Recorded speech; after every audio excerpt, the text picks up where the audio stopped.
Conditional statement and loops. Conditional statement क्या होता है? आपका एक कंडीशन होता है, उस कंडीशन के अकॉर्डिंग आप काम परफॉर्म करते हो, ये कंडीशनल स्टेटमेंट। आपको मैंने कहा कि अगर आपके नंबर 120 से ऊपर हैं तो आपको नौकरी मिलेगी अथवा नहीं मिलेगी।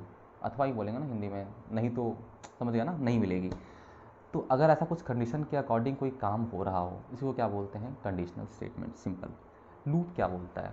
लूप सिंपल है, अगर किसी पर्टिकुलर लाइन को बार बार चलाना है या किसी पर्टिकुलर इंस्ट्रक्शन को बार बार एग्जीक्यूट करना है या किसी पर्टिकुलर काम को बार बार मतलब एक लूप में चलाना है, तो उसके लिए हम लोग किसका इस्तेमाल करते हैं? लूप्स का। यही है कंडीशनल स्टेटमेंट और लूप्स का बेसिक।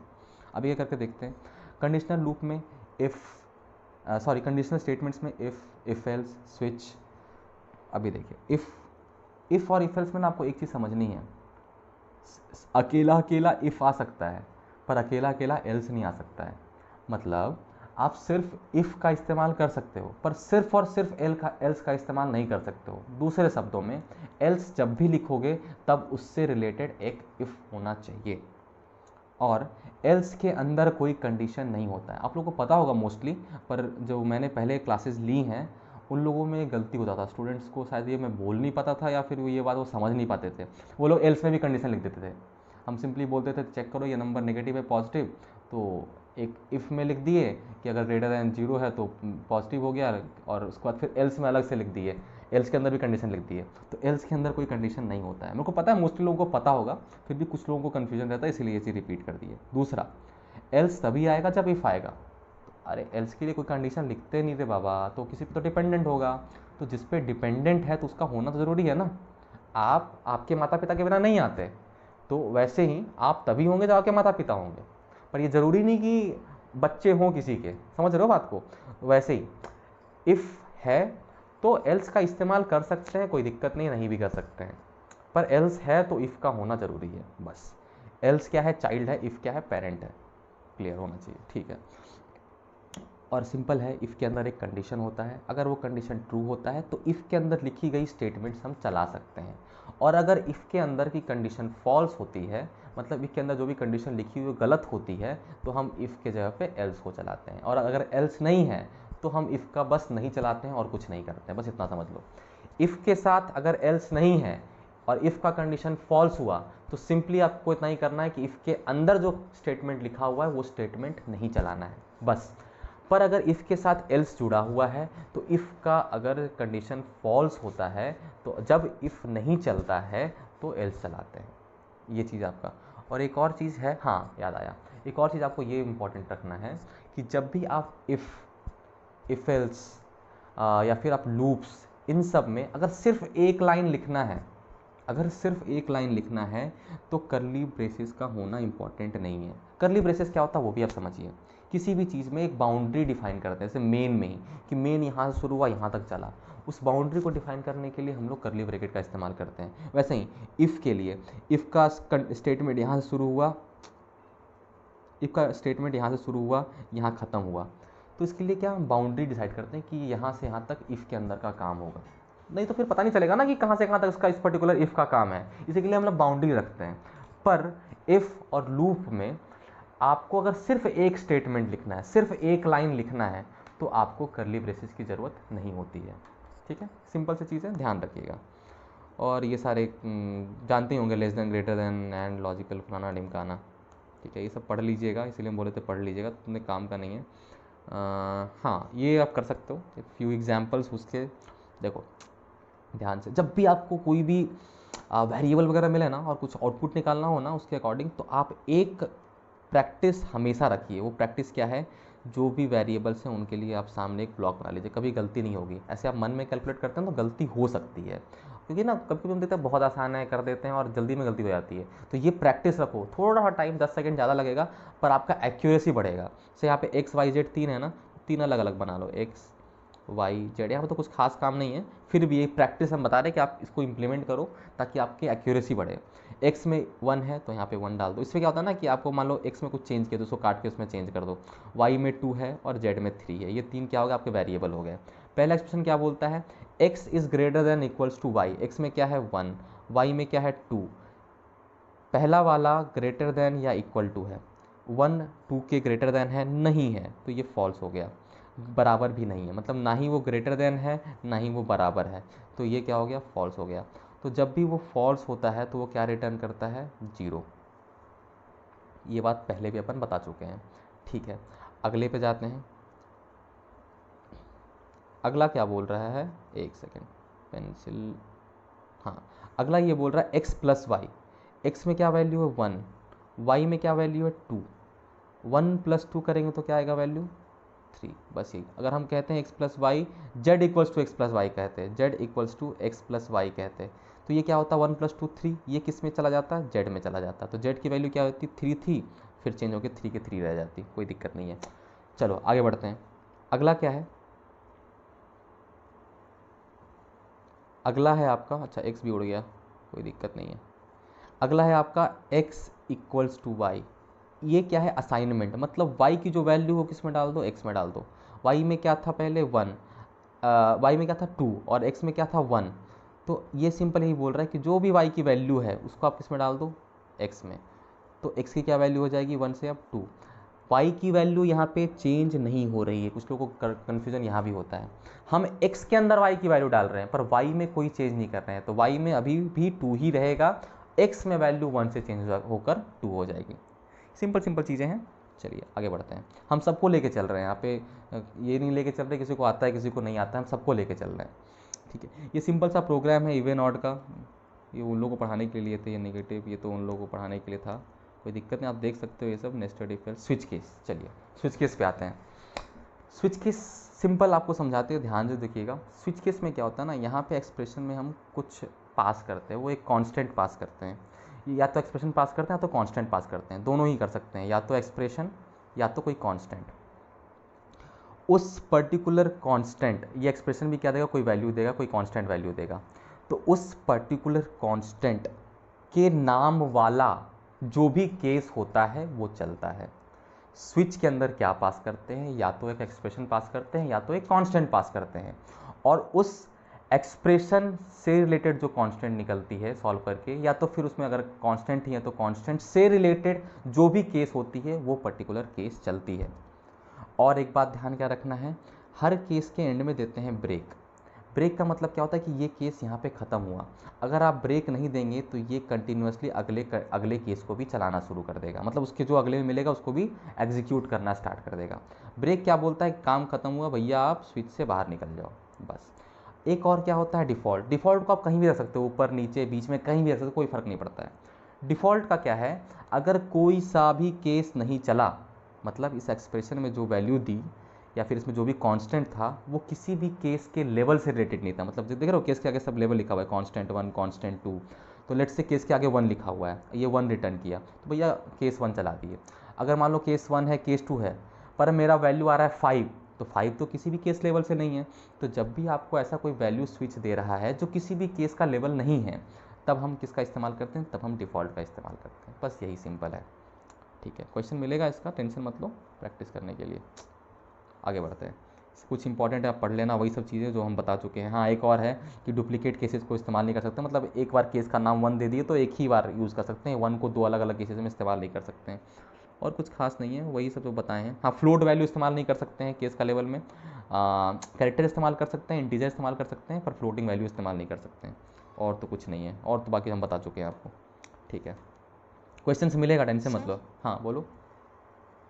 सर जैसे हम पाइथन में एक प्रोग्राम करते हैं वो एरिया निकालने के लिए, रेक्टेंगल स्क्वायर सर्कल टाइप, तो वैसे ही है ना ये भी स्विच केस?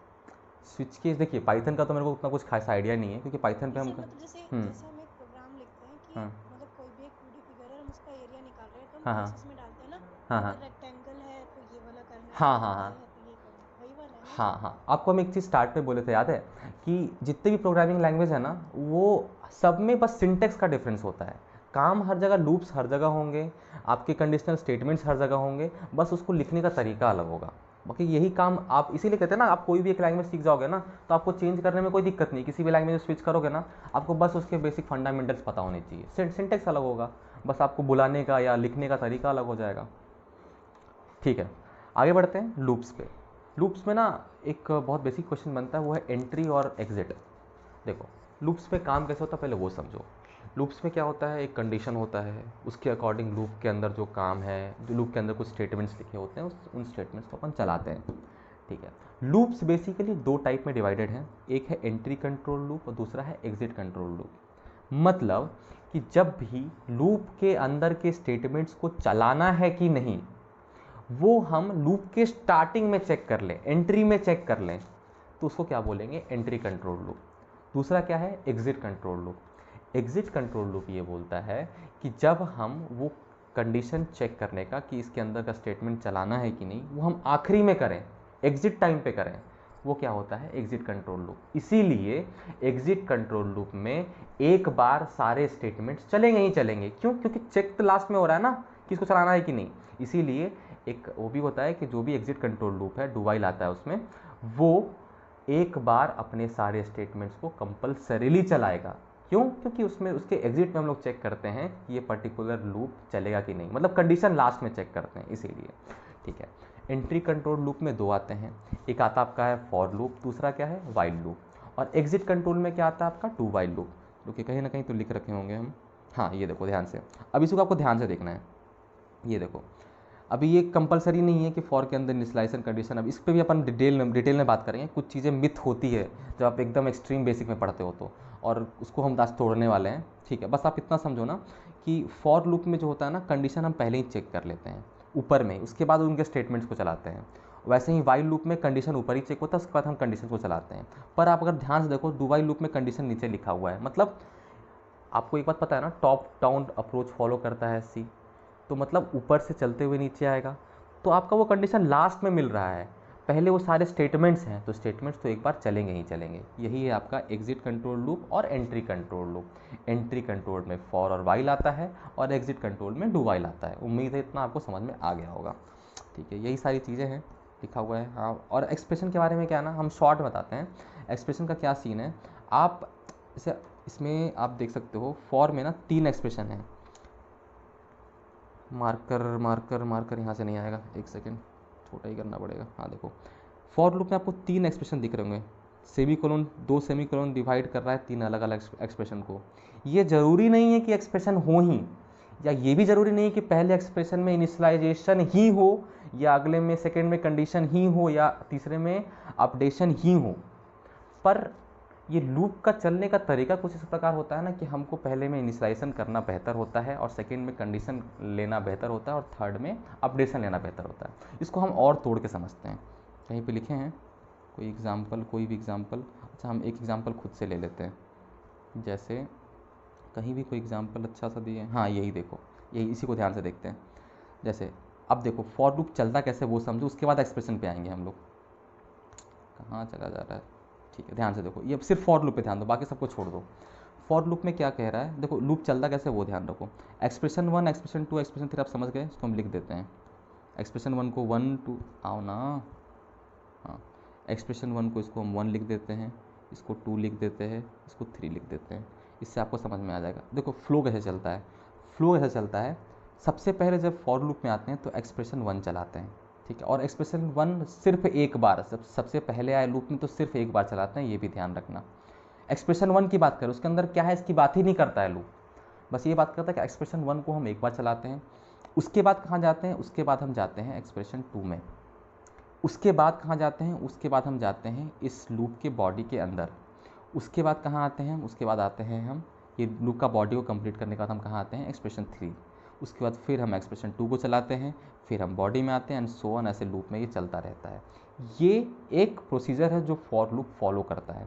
अब इस प्रोसीजर के अकॉर्डिंग आप अगर ध्यान से सोचो, तो इस प्रोसीजर के अकॉर्डिंग आपको बेस्ट क्या लगेगा कि पहले इनिशियलाइज कर दें, क्योंकि एक वैल्यू चाहिए जिस पे हमको ऑपरेट करवाना होगा, और एक्सप्रेशन 2 के बाद वो बॉडी के अंदर जा रहा है, तो एक्सप्रेशन 2 में सबसे बेस्ट डालना क्या होगा, कंडीशन डालना होगा, है ना।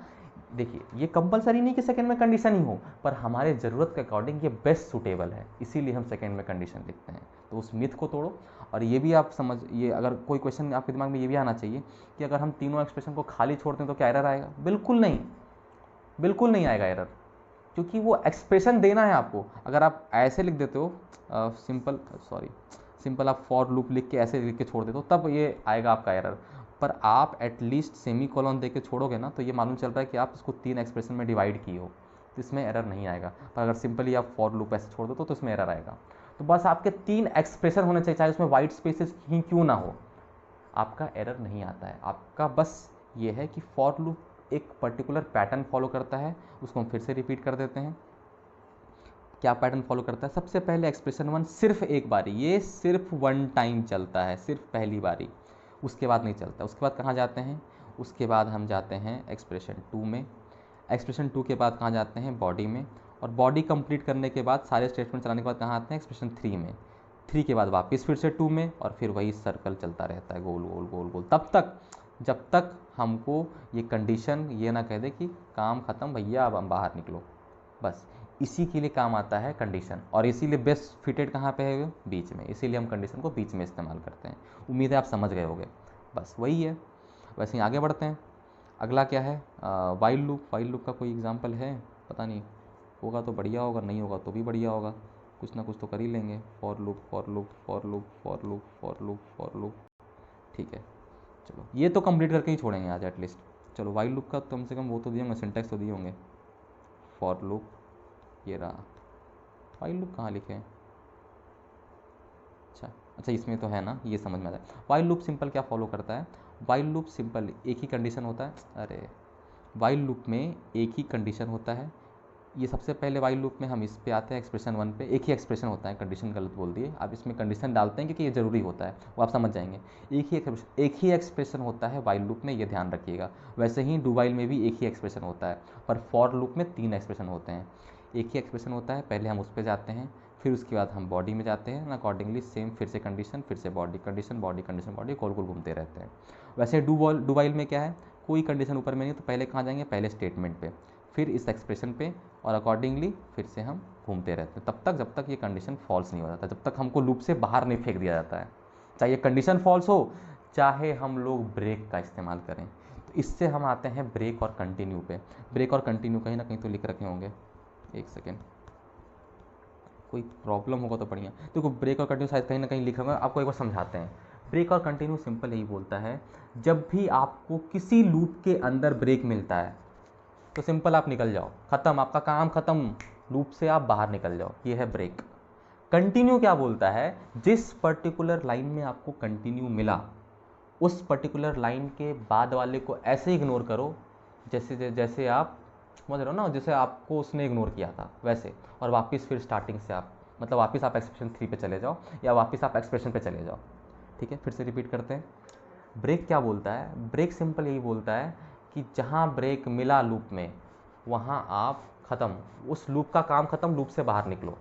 कंटिन्यू में लूप से बाहर निकलने नहीं बोलता है, कंटिन्यू में सिंपल यही बोलता है जहाँ भी आपको कंटिन्यू मिला, उसके बाद अगर 4-5 लाइन भी बचे हुए हैं तो उनको इग्नोर मारो, उनको चलाने की ज़रूरत नहीं है, वापस लूप को स्टार्टिंग में चले जाओ, मतलब वापस एक्सप्रेशन 3 पे चले जाओ। बात समझ गए? बस कंटिन्यू का मतलब उसके आगे जो भी लाइन है उसको इग्नोर मारना है, बाकी काम जैसे चल रहा है वैसे ही चलेगा। उम्मीद है आपको क्लियर होगा, कहीं ना कहीं तो लिखे होंगे हम। अच्छा लास्ट ही कर दिए क्या एकदम से? Nested loop, do while loop, अच्छा यहाँ ले आए थे इसको हम।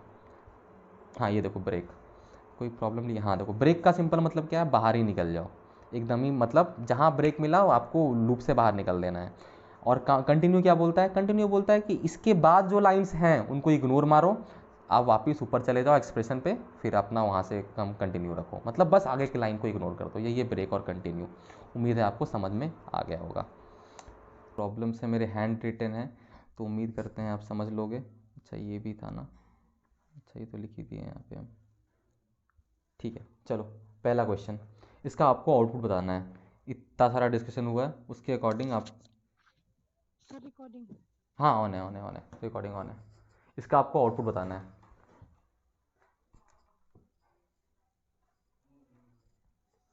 ध्यान से देखो, ध्यान से देखो, एक समझ आ जाएगा फिर कोई दिक्कत नहीं होगा। ठीक है, सबसे पहले कहाँ जाते हैं हम? एक्सप्रेशन 1 पे जाते हैं। उसके पहले ये एक वैल्यू हमको कुछ दी हुई तो उसको अपन लिख देते थे, जैसे हम बताया था ना करने को। आई में क्या है? 0 डाल दिए, जे में क्या है? 2 डाल दिए, ये मेरे को लिखना मांगता है। ठीक है, सबसे पहले कहाँ जाता है? एक्सप्रेशन 1 पे। आई को क्या किया? वो 0, आई को कर दिया वो 0, मतलब ठीक है 0 को 0 कर दिया, कोई दिक्कत नहीं है। अगला क्या है? एक्सप्रेशन 2 ये इतना ही है, देखो 2 सेमीकोलन के बीच में उतना ही expression 2। I is less than 5, क्या 0 5 से छोटा है? हाँ है, कोई दिक्कत नहीं है। तो कहाँ जाएंगे? नीचे स्टेटमेंट में। स्टेटमेंट में आए, दो चीज़ें प्रिंट हो रही है, आई और जे की वैल्यू। देखो आई की वैल्यू क्या है? 0, जे की वैल्यू क्या है? 2, 0 और 2 प्रिंट हो गई। ठीक है, यहाँ के बाद कहाँ जाते हैं? एक्सप्रेशन 3 पे। ये पूरा एक्सप्रेशन 3 है। इसमें दो चीज़ें हुई, आई को इंक्रीमेंट किए, आई को इंक्रीमेंट किए तो कितना हो गया? 1। जे को इंक्रीमेंट किए कितने से? 2 से, तो जे कितना हो गया? 2 + 2 4। ठीक है, अब इसके बाद कहाँ जाते हैं? यहाँ जाते हैं, कंडीशन चेक की, आई इज़ लेस देन 5, आई की वैल्यू क्या है? 1, 1 5 से छोटी है? हाँ है। तो कहाँ जाएंगे? नीचे बॉडी में। बॉडी में गए, आई और जे की वैल्यू प्रिंट हुई, आई की वैल्यू अभी क्या है? 1, तो 1 प्रिंट हो गया। जे की वैल्यू क्या है? 4, 4 प्रिंट हो गया। ठीक है, इसके बाद फिर कहाँ जाएंगे? फिर यहाँ जाएंगे एक्सप्रेशन 3 पे। आई की वैल्यू इंक्रीमेंट किए, फिर 1 से क्या हो गया? 2 हो गया। वैसे ही जे की वैल्यू को 2 से इंक्रीमेंट करेंगे, 4 से क्या हो गया? 6। फिर यहाँ के बाद कहाँ जाएंगे? कंडीशन चेक करेंगे, आई की वैल्यू क्या है? 2, 2 अभी भी 5 से छोटा है, तो फिर आ जाएंगे कहाँ? इसके अंदर के स्टेटमेंट में। स्टेटमेंट में क्या प्रिंट कर रहा है? आई और जे की वैल्यू। आई की वैल्यू अब क्या हो गई है? 2, और जे की वैल्यू क्या हो गई है? 6। तो 0 2 1 4 2 6। वैसे ही अगला क्या प्रिंट होगा? 3 और 8। वैसे ही अगला क्या प्रिंट होगा? 4 और 10। 0 2 1 4, हाँ ठीक है। उसके बाद 4 और 10 के बाद क्या प्रिंट होगा? 4 के बाद जब ये वैल्यू आई की वैल्यू 4 हो जाएगी, 4 के बाद जब बढ़ेगी, 4 से क्या हो जाएगी? लेट से 5, 5 4 से जब इंक्रीमेंट करेंगे यहाँ पे आके, तो आई की वैल्यू क्या हो जाएगी? 5। अब 5 लेस देन 5 ये बतवा हो जाएगा गलत। जब बात हो जाएगा गलत तो हम चलाएंगे नहीं स्टेटमेंट को, वहीं से हम लूप से निकल जाएंगे बाहर। तो इसका आउटपुट क्या आएगा? उसका आउटपुट आएगा, सबसे पहले आएगा 0, और 0 के साथ आई, बस यही सेम टू सेम, क्योंकि कंडीशन चेक कर रहे हैं, कुछ इसमें इंक्रीमेंट कर ही नहीं रहे हैं। 0 2, उसके बाद क्या आएगा? उसके बाद 1 2 + 2 4, फिर 2 4 + 2 6, 3 8 4 और 10। बस 1 2 3 4 5 6 7 8 9 10, टोटल 10 नंबर ऑफ वैल्यूज आ जाएंगे। ये बात समझने में किसी को दिक्कत हुआ तो बताओ? समझ में आया सबको?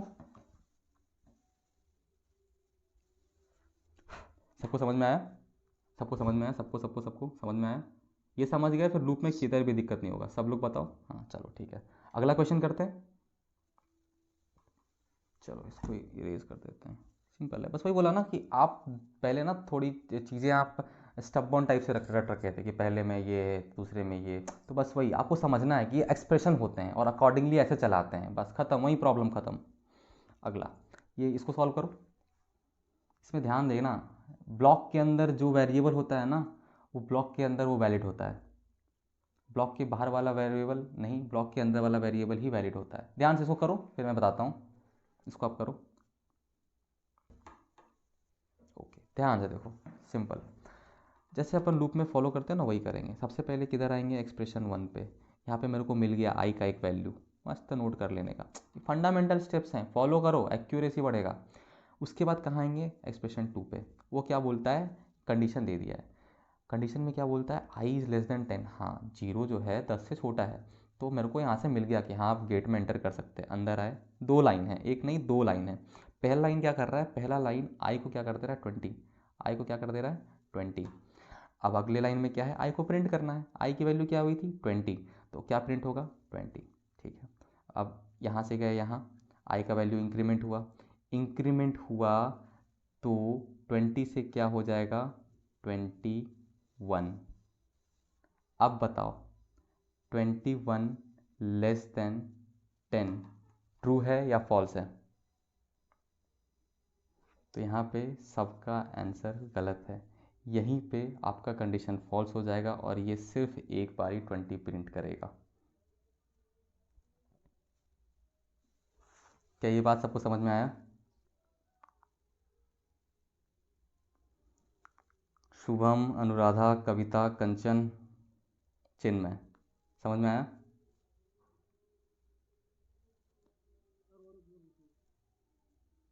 फिर से बताएं? ठीक है, ध्यान से देखो। ठीक है, कोई दिक्कत नहीं है, फिर से बताते हैं। ध्यान से देखो, यही गलती था, इसीलिए बोलते हैं ना एक एक स्टेप फॉलो किया करो। अरे इरेज हो जाओ, एक सेकेंड, इरेज हो गया होगा। ध्यान से देखो, सबसे पहले आई एक है, आई में पहले वैल्यू क्या है? 0। ठीक है, इसीलिए हड़बड़ी नहीं बोलते हैं, एक्यूरेसी का मैटर्स। आगे बढ़े, एक कंडीशन मिला i is less then 10, i का वैल्यू क्या है 0, 0 लेस देन 10, हाँ ट्रू है। तो अब इसके बाद कहाँ आएंगे, इसके बाद हम लोग बॉडी में आएंगे। बॉडी में आए, i की वैल्यू में क्या डाल दिए, i की वैल्यू में हम लोग असाइन कर दिए 20, तो 0 क्या हो गया 20। उसके बाद अगला लाइन क्या बोलता है, प्रिंट कर दो i का वैल्यू क्या है 20, तो 20 प्रिंट कर दिए। ठीक है, यहाँ के बाद कहाँ जाते हैं, सारी लाइन खत्म हो गए, कहाँ जाएंगे, एक्सप्रेशन 3 पे जाएंगे। एक्सप्रेशन 3 क्या कर रहा है, i की वैल्यू को 1 से इंक्रीमेंट कर रहा है। i की वैल्यू क्या थी 20, 20 से क्या हो गया 21। अब बताओ 21 लेस देन 10, क्योंकि इसके बाद हम लोग कहाँ जाएंगे, एक्सप्रेशन 2 पे।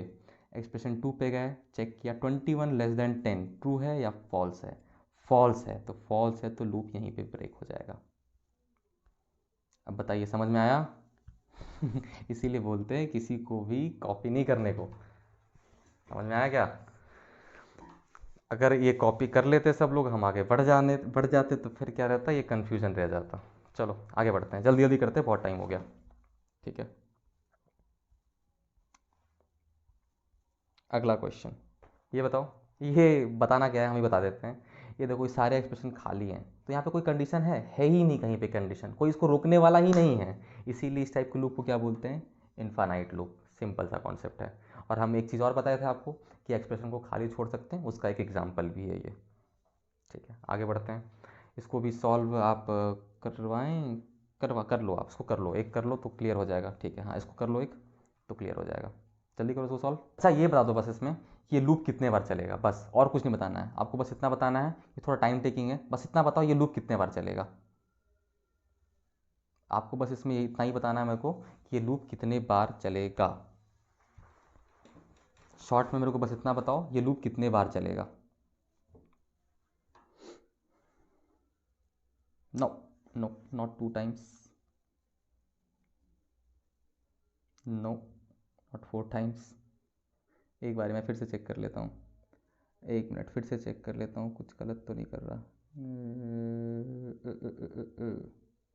एक्सप्रेशन, अच्छा ओके, ठीक है ठीक है।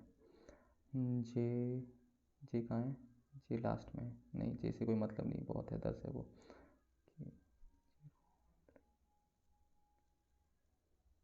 हाँ ठीक है, नहीं किसी का आंसर सही नहीं है, इनफाइनाइट, पागल हो क्या? नहीं भाई, इनफाइनाइट। बहुत बढ़िया शीना, ध्यान से देखो, यही है ना कि थोड़ा सा समझ में आ जाएगा, धीरे धीरे क्लैरिटी मिल जाए तो ये सब क्वेश्चन आप बहुत आराम से बनाओगे। फिर आपको चीज़ें दिखने लगेगी इसमें, जैसे मेरे को दिख रहा है, आपको भी दिखने लगेगा। चलो चलो बढ़िया, वो देख मैंने करा नहीं है तो मेरे को करके देखना पड़ेगा आउटपुट क्या है। 3 बार आप बता रहे हो ना, अगर आप सही तो सही बता रहे हो आप। हाँ 036 के लिए, चलो ठीक है, ये समझ गए हम, सही आप सही कर रहे होगे। पहले के लिए हाँ 0003 2, के का वैल्यू भी तो बढ़ेगा, 3, एक सेकेंड, नहीं नहीं नहीं, 000, ठीक है। उसके बाद आई बढ़ रहा है, आई को पहले प्रिंट करना है, थोड़ा सा आउटपुट गलत है आपका, बताते हैं हम। ठीक है, देख लो, जिन लोगों को कन्फ्यूजन है ध्यान से देख लो, जल्दी बताते हैं इसको। ये रहा, सबसे पहले आई बोले ना, एक ब्लॉक बनाओ, कभी गलत नहीं होएगा, जे के। आई की वैल्यू पहले स्टार्टिंग में क्या है 0, जे की वैल्यू क्या है 0, के की वैल्यू क्या है 0। कंडीशन कुछ हैं, जे इज़ लेस देन 4, के is less then 8, J is less then 10, सब कंडीशन ट्रू है, सब कंडीशन ट्रू है। अंदर आए तो मेरे को क्या मिला, एक प्रिंट एफ मिला, वो आई जे और के का वैल्यू प्रिंट करा, तो अभी तक आई जे के में कोई चेंज नहीं किया, तो सिंपली 0 0 0 प्रिंट हो जाएगा। उसके बाद क्या है ना, यहाँ पे देखो, हम बोले ना कि ज़रूरी नहीं कि आप इंक्रीमेंट डिक्रीमेंट थर्ड एक्सप्रेशन में ही करो, आप लाइन के अंदर भी कर सकते हो। तो वही बोले ना कि कंपलसरी नहीं, इसीलिए आपको हम बार बार इसी पे देते हैं कि 3 एक्सप्रेशन होता है, कंपलसरी नहीं है कि इसमें ये चीज़ें होनी चाहिए। तो जे का वैल्यू को 2 से बढ़ाया, जे प्लस इक्वल्स टू 2 का मतलब होता है जे इक्वल्स टू जे प्लस 2, जिनको नहीं पता वो समझ लो। या अगर लिखा होता है जे माइनस इक्वल्स टू 2, उसका मतलब होता है जे इक्वल्स टू जे माइनस 2। यह बात आप समझ गए होंगे। इसको इरेज करते हैं हम, इसको भी इरेज करते हैं, ठीक है। आगे बढ़ते हैं, तो जे में क्या 2 से बढ़ा है, तो ये क्या हो गया 2, के को 3 से बढ़ा है, क्या हो गया 3। अब आगे बढ़े, यहाँ पहुँचे, ये लाइन सारा कंप्लीट हो गया, कहाँ पहुँचे, यहाँ पहुँचे, यहाँ पे एक और चीज़ है आई प्लस प्लस, तो आई को ही बढ़ा देंगे 1 से। तो देखो हम क्यों पूछ रहे हैं डायरेक्टली कि कितने बार चलेगा, उसके लिए क्या देखें ना, हम यहाँ पे 3 चीज़ें चेक हो रही है, आई जे और के। यहाँ पे एक्चुअली में एंड का इस्तेमाल करना चाहिए था, लॉजिकल एंड का, पर वो नहीं किए, तो समझ लो एक बेसिक है, थोड़ा सा टाइपिंग एंड ऑल। तो आई जे और के है, तो इसमें क्या है, आपका आई को 4 तक चलाना है, ठीक है। आई का मैक्सिमम क्या है, 0 1 2 3, मतलब 4 बार आई चल सकता है, क्योंकि हम आई को यहाँ 1 से इंक्रीमेंट कर रहे हैं। हम कैसे देखें, हम वो बता रहे हैं, हम अपना आपको आइडियोलॉजी बता रहे हैं कि शॉर्ट में हम कैसे आप समझ सकते हो। आई को 1 से इंक्रीमेंट कर रहे हैं, जे को 2 से इंक्रीमेंट कर रहे हैं, के को 3 से इंक्रीमेंट कर रहे हैं। तो दिमाग में क्या आएगा, चांसेस है कि के जल्दी फॉल्स होगा। पर जब हम यहाँ गए तो देखे कि के भैया 8 तक ही है। चलो अभी क्या है, पहले 0 के लिए चल रहा है, के चेक होगा, फिर 0 के बाद 3 से प्लस होगा, 3 के लिए के चेक होगा, फिर 6 के लिए सही होगा, 6 के बाद क्या हो जाएगा, ये 9 हो जाएगा। जब 9 होगा तब के वाला सीन जो है वो फॉल्स हो जाएगा। तो ये मालूम चला कि के लिए मिनिमम 3 बार चलेगा। वैसे ही अगर जे के लिए देखें, जे 2 से बढ़ रहा है, तो 0 के लिए, 2 के लिए, 4 के लिए, 6 के लिए, और जे 10 तक है, मतलब आप समझ जाओ 0 2 6 8 और 10 पे तो करता 4 बार चल जाएगा जे के लिए। अगर जे को देखेंगे तो 0 2 4 6 8 5 बार चल जाएगा, सॉरी। वैसे ही तो जे को देख के फ़ायदा नहीं है। और आई तो एक बार से बढ़ ही रहा है, तो उससे मालूम चल रहा है 0 से 4, 0 से 3 तक 4 बार चलेगा। तो शॉर्ट में कौन बता रहा है, के बता रहा है कि 3 बार ही चलाना है। बस इसीलिए आपसे हम पूछ लिए कि आप बस इतना बता दो कि कितने बार लूप चलेगा। क्या ये समझ में आ गया या इसको पूरा करवाने की ज़रूरत है, बताओ। सर तीनों कंडीशन ट्रू होना कंपलसरी है, हाँ वही बोले ना, वो लॉजिकल एंड छूट गया, लॉजिकल एंड होना चाहिए वहाँ पे कॉमा की जगह पे।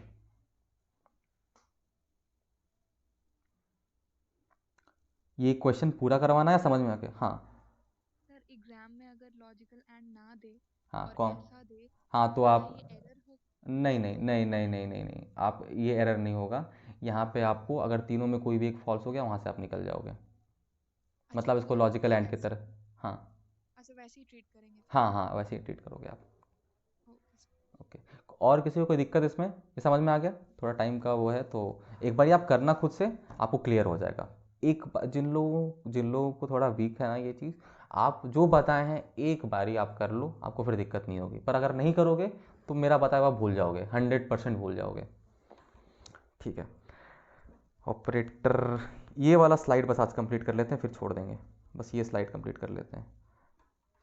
चलो पहला क्वेश्चन सब आपको खुद से करना है, सारा कुछ बताया हुआ है। पहला में कुछ राइट में हो रहा है, वो ए को कुछ दे रहा है वैल्यू, तो आपको ए का पहला का क्या आउटपुट आएगा ये बताओ, ए का वैल्यू। ठीक है, इसको अपन क्या करते हैं, जल्दी जल्दी बताते जाओ, बहुत सिंपल सिंपल है, जल्दी जल्दी बताते जाओ। आई जे के, देखो वो प्रिंट कैसे होगा वो डिपेंड करता है कि आपका आई जे के लिखा कैसे है। आई जे और के लिखा हुआ है ना, तो पहले आई प्रिंट होगा, फिर जे होगा, फिर के। अच्छा हाँ वही तो बोल रहे, हाँ हाँ हाँ, वैसे ही प्रिंट होगा, जैसे ही प्रिंटिफ में लिखा हुआ है ना आई जे के, वैसे ही प्रिंट होगा। इर्रेस्पेक्टिव कि उसमें कैसे इंक्रीमेंट डिक्रीमेंट हो रहा है, वो प्रिंटिफ के अंदर जिस ऑर्डर में आई जे के लिखा हुआ है उसी ऑर्डर में प्रिंट होगा। चलो ये बताओ आप, क्वेश्चन नंबर 1, 1 2 3 तीन अलग अलग हैं, 1 का क्या आउटपुट होना चाहिए, कुछ तो बताओ, गलत सही कुछ भी बताओ, तब तो हम कुछ बोल पाएंगे, जल्दी बताओ।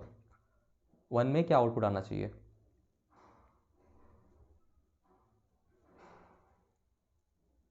नहीं,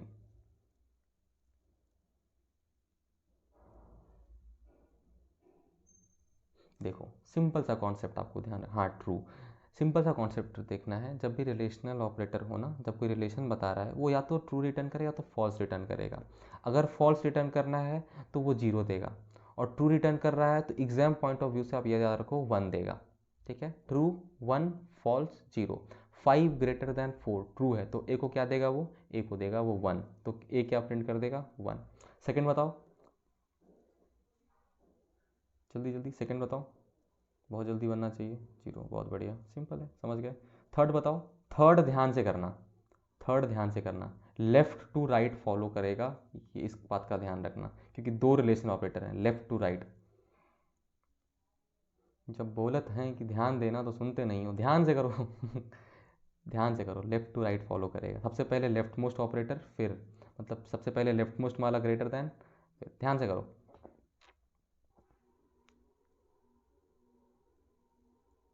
हाँ जीरो होगा। देखो ध्यान से देखो, जिन लोगों को कन्फ्यूजन है इसमें, ये देखो सबसे पहले लेफ्ट मोस्ट ये वाला ऑपरेटर चलाएंगे, 5 ग्रेटर देन 4, ये बतवा सही है तो ये क्या रिटर्न करेगा, 1 ग्रेटर देन 3। अब बताओ 1 3 से बड़ा है, नहीं है, तो ये ओवरऑल क्या रिटर्न करेगा, ये ओवरऑल रिटर्न करेगा 0, क्योंकि ये फॉल्स हो जाता है। समझ में आया? चलो अगला बताओ, एक सेकेंड। इस हर क्वेश्चन में कॉन्सेप्ट है, तो किसी भी क्वेश्चन को हल्के में ना ले, ये बहुत ही बेहतरीन तरीके से किसी ने डिज़ाइन करा है, तो हर क्वेश्चन को अच्छे से बनाओ। अपना पढ़ाई करना कोई मेरे से सीखे, ठीक है। बताओ बताओ इसका आंसर बताओ।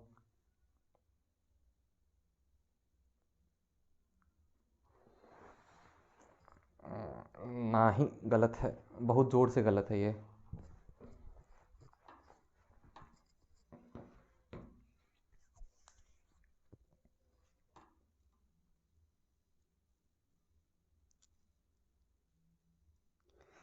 आप एक प्रिंट करवा दिए, एक चीज़ प्रिंट नहीं करवाए।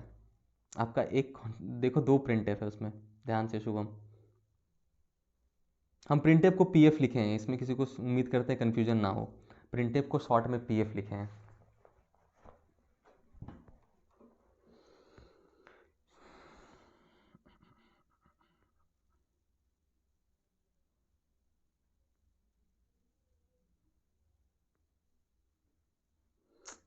इस बात पे क्यों नहीं ध्यान दे रहे हो, 2 प्रिंटफ है, कोई एरर नहीं होगा, 2 प्रिंटफ है।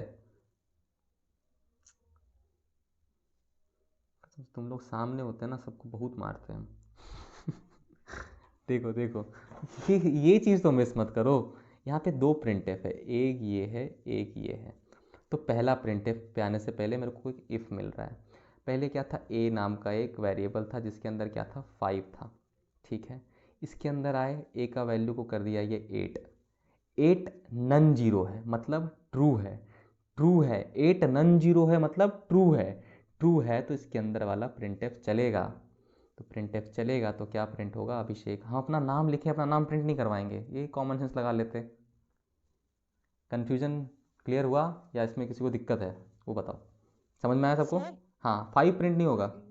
सर हाँ बोलो बोलो बोलो, नहीं बोलो बोलो बोलो बोलो बोलो, कोई कन्फ्यूजन है सर तो। इफ को तो चेक करना चाहिए था ना कि हाँ ए 8 है या नहीं है, और क्योंकि ए 5 है तो वो फॉल्स नहीं हो गया।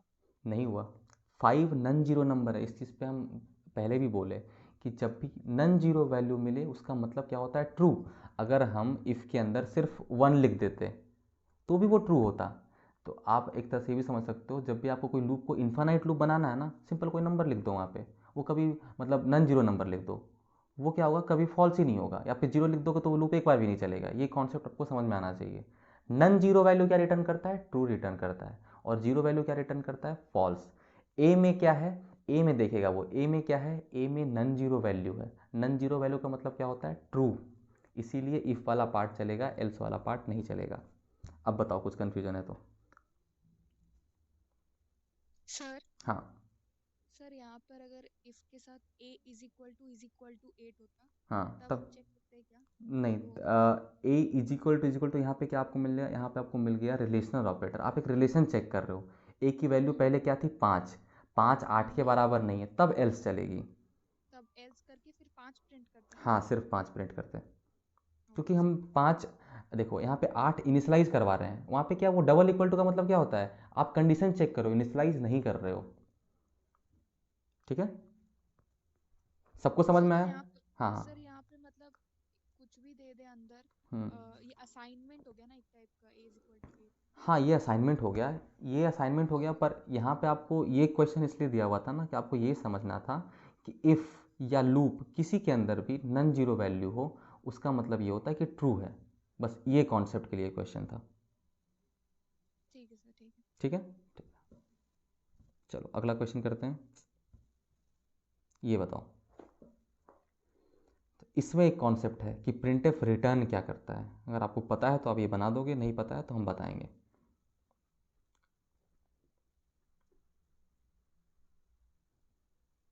देखते हैं किसी को पता है कि नहीं, नहीं तो फिर हम बताएंगे ही।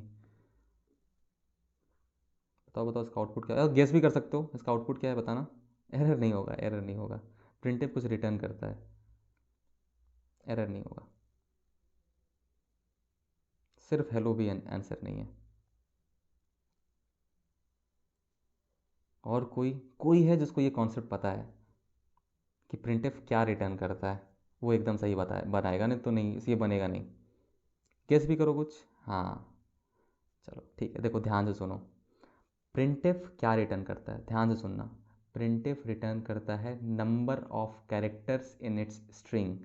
प्रिंटफ के स्ट्रिंग में जितने नंबर ऑफ कैरेक्टर्स हैं वही रिटर्न करता है प्रिंटफ। आप अगर ध्यान से देखो तो यहाँ पे प्रिंटफ से कुछ वैल्यू ले रहे हैं हम आई में, अगर ध्यान से देखो तो प्रिंटफ से कुछ वैल्यू ले रहे हैं आई में, तो प्रिंटफ क्या रिटर्न करता है, नंबर ऑफ कैरेक्टर्स। इसमें कितने कैरेक्टर्स हैं, एच एक, ई दूसरा, एल तीसरा, दूसरा एल चौथा, ये 1 2 3 4 5 कैरेक्टर्स हैं इसमें। तो ये प्रिंटफ क्या रिटर्न करेगा, 5 वैल्यू रिटर्न करेगा, नंबर ऑफ कैरेक्टर्स, कहीं भी नोट कर लेना। प्रिंटफ क्या रिटर्न करता है, नंबर ऑफ कैरेक्टर्स। तो ये प्रिंटफ क्या रिटर्न करेगा, 5। आई में क्या आ गया, 5। तो अगले में क्या है, आई का वैल्यू प्रिंट करवा रहे हैं, तो ये क्या प्रिंट हो जाएगा, हेलो 5। सबको क्लियर है ये, यही एक कॉन्सेप्ट था इसमें कि प्रिंटफ क्या रिटर्न करता है। चलो अगला क्वेश्चन। अब ये नेस्टेड प्रिंटफ है। नेस्टेड प्रिंटफ में पहले कौन प्रिंट होता है, ये वाला कॉन्सेप्ट है, और दूसरा कॉन्सेप्ट आप समझ चुके हो। एक सेकेंड, इसका ज़रा कोई बताओ मेरे को, तब समझ आया मेरे को, बताओ इसमें क्या प्रिंट होगा।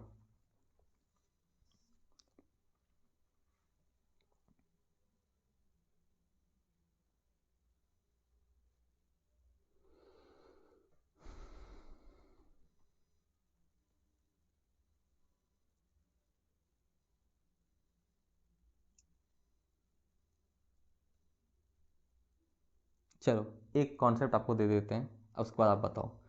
जब आपका प्रिंटफ नेस्टेड हो ना, तो जो अंदर वाला प्रिंटफ होता है ना वो पहले चलता है, ठीक है, जो अंदर वाला प्रिंटफ है ना वो पहले चलता है। अब बताओ, अभी भी आप एक गलती कर सकते हो इतने बताने के बाद भी, तो उसका ध्यान रखना।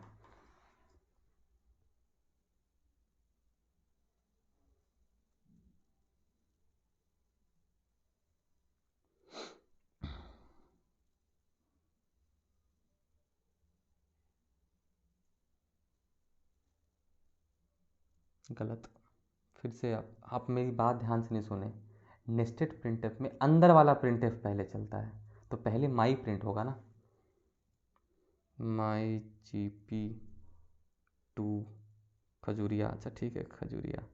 उसके बाद आप एक चीज़ मिस कर दिए शीना, अभी तक आपका बहुत सही है। एक देखो नीचे में एक और प्रिंटफ है, आपका यहाँ तक सही है, और GP 2 और खजूरिया जो आप लिखे उसके बीच में ऐसे वो खगड़िया है, ये मेरा पिछला कॉलेज जहाँ पढ़ाते थे हम, तो उसके बीच में स्पेस नहीं होगा। नहीं स्टेटमेंट नहीं, देखो फॉर्मेट स्पेसिफायर %d है, तो वो एक वैल्यू, एक इंटीजर वैल्यू देगा नीचे वाला प्रिंटफ। ठीक है चलो ये देखो ध्यान से देखो, जिन लोगों को नहीं समझ में आया, देखो सबसे पहले क्या, एक प्रिंटफ है, इस प्रिंटफ के अंदर एक प्रिंटफ नेस्टेड है। तो जब नेस्टेड प्रिंटफ होता है ना, तो अंदर वाला प्रिंटफ सबसे पहले चलता है, तो सबसे पहले प्रिंट क्या हो जाएगा, माई, ये क्लियर होगा। उसके बाद आप इस वाले प्रिंटफ पे आएंगे, तो सबसे पहले आपको क्या मिला, GP, तो आपका GP प्रिंट हो गया। GP के बाद आपको क्या दिख रहा है, %d। %d क्या इंटीजर वैल्यू रिटर्न करता है। अब ये इंटीजर वैल्यू कौन सा होगा, जो ये प्रिंटफ रिटर्न करेगा वही ये इंटीजर वैल्यू होगा, क्योंकि कॉमा के बाद जो होता है वो पर्टिकुलर वैल्यू देता है, वही ये %d प्रिंट करता है। तो ये क्या दे रहा है, प्रिंटफ क्या देता है, नंबर ऑफ कैरेक्टर्स। तो दूसरे अंदर वाले प्रिंटफ में कितने कैरेक्टर्स है, 2 कैरेक्टर्स, तो GP के बाद क्या प्रिंट हो जाएगा, 2, ठीक है। उसके बाद Khagaria as it is print हो जाएगा, उसको हम शॉर्ट में KHG लिख देते हैं, ठीक है। अब देखिए एक यहाँ पे आपको A दिख रहा होगा, A क्या देगा, A में वो वैल्यू आएगी जो ये प्रिंटफ देगा, ये प्रिंटफ का स्ट्रिंग के अंदर जितने कैरेक्टर्स हैं वो रिटर्न करेगा।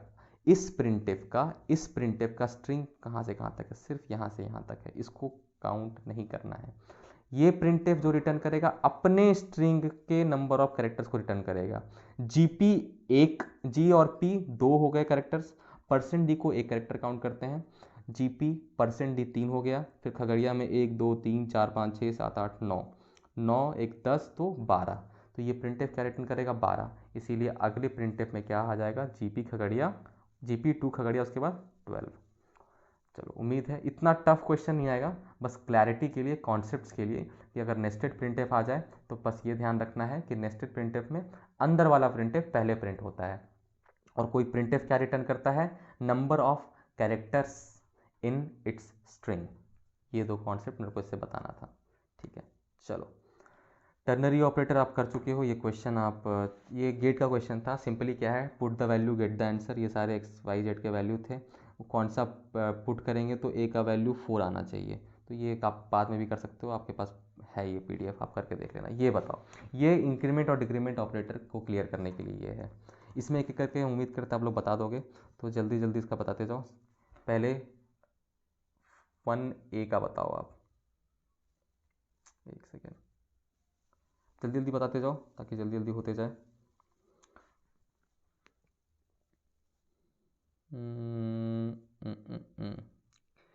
प्री इंक्रीमेंट है, प्री, प्री का मतलब पहले इंक्रीमेंट होगा, शीना ध्यान से।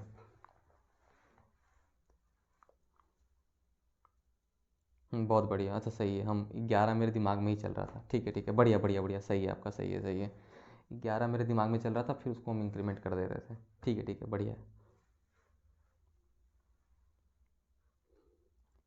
देखो सब लोग के लिए ए की वैल्यू क्या है 10, अगला लाइन में क्या कर रहे हैं, बी में असाइन कर रहे हैं प्री इंक्रीमेंट ए, तो असाइनमेंट ऑपरेटर का ना प्रेसिडेंस कम होता है, सुन लो श्वेता, तो पहले क्या करेंगे, पहले इंक्रीमेंट करेंगे फिर असाइनमेंट करेंगे, क्यों, क्योंकि यहाँ पे प्री इंक्रीमेंट है, तो प्री इंक्रीमेंट में पहले इंक्रीमेंट होता है, तो ए की वैल्यू क्या हो गई 10 से 11 हो गई, उसके बाद बी में असाइन करेंगे, तो ए क्या प्रिंट करेगा, ए की वैल्यू 11 हो चुकी थी, तो ए क्या प्रिंट करेगा 11, और बी में क्या गया 11, इसीलिए ए और बी दोनों में 11 प्रिंट होगा। चलो 1B बताओ, ध्यान से करके, गलत नहीं बताना, सही बताना, 1B बताओ। सर सर ये जो फर्स्ट वाला है उसमें ऐसा नहीं है कि जो प्री इंक्रीमेंट किया है उसकी वैल्यू सिर्फ बी में स्टोर होगी, देखो ए की भी चेंज हो जाएगी अगर उसमें इंक्रीमेंट कर रहे हैं तो? ए में इंक्रीमेंट करें तो ए में चेंज होगी ना, ए को ही तो इंक्रीमेंट कर रहे हैं आप, ए की वैल्यू ही तो बढ़ा रहे हैं, इंक्रीमेंट का मतलब क्या हुआ, ए की वैल्यू को बढ़ाना, तो ए में क्यों, ए में ही तो चेंज आप पहले किए, फिर आप बी में चेंज किए, फिर आप बी में डाले हैं, पहले आपने ए की वैल्यू बढ़ाई है फिर आपने बी में डाली है, वही पोस्ट इंक्रीमेंट क्या बोलता है, हम बढ़ाएंगे बाद में, पहले काम कर लेते हैं, पहले हम बी को वैल्यू दे देते हैं उसके बाद बढ़ाएंगे, ये है पोस्ट इंक्रीमेंट, ठीक है। अगला बताओ, 1B बताओ, गलत बोल रहे हो कंचन, आप सब लोग उल्टा बोल रहे हो, ध्यान से, पहले ए की वैल्यू प्रिंट हो रही है फिर बी की वैल्यू प्रिंट हो रही है, ध्यान से, पहले ए की वैल्यू प्रिंट हो रही है फिर बी की वैल्यू प्रिंट हो रही है।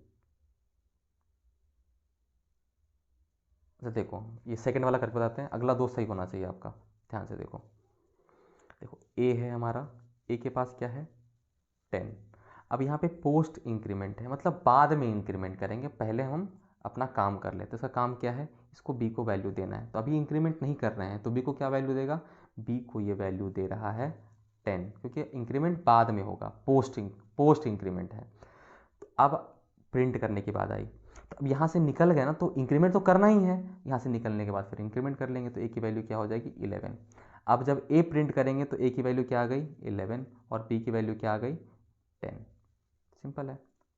चलो अब ज़रा सी बताओ जल्दी से, गलत नहीं होना चाहिए, वही सेम कॉन्सेप्ट पे है, सी बताओ।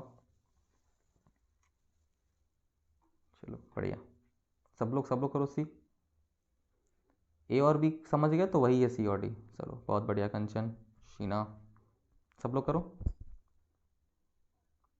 जल्दी जल्दी, छोटी मोटी चीज़ें हैं ये सब,